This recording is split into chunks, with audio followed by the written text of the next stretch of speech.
Bonjour à toutes et tous, bienvenue dans Parlons-en. Voici les titres de ce lundi à peine nommé. Sébastien Lecornu déjà sous pression. Que nous réserve la semaine politique en France? Peut-être un nouveau gouvernement ou du moins une ébauche. Nommé mardi dernier à Matignon, Sébastien Lecornu poursuit ses consultations. Le Premier ministre, je le disais, est à 3 jours d'un nouveau mouvement social en France. Ce sera jeudi. Il démarre d'ailleurs son rendez-vous avec la patronne de la CGT. Regardez. Et bonjour Flore Simon. Bonjour Pauline. Le Premier ministre a pris ses fonctions il y a une semaine et donc on attend la nomination de ce gouvernement. Oui, on devrait attendre encore un peu, Pauline. Ambiance, merci beaucoup Flore Simon.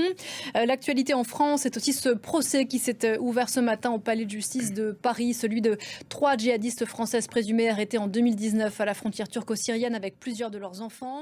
Ces femmes revenues de Syrie sont jugées pour leur implication dans le groupe État islamique et l'exposition de leurs enfants à plusieurs zones de guerre.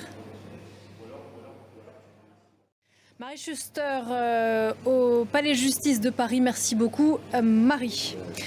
Cessez le 2 poids 2 mesures avec Israël. Fin de citation. Les mots du Premier ministre qatari près d'une semaine après les frappes israéliennes sur Doha et à quelques jours de la reconnaissance par la France, notamment de l'État palestinien.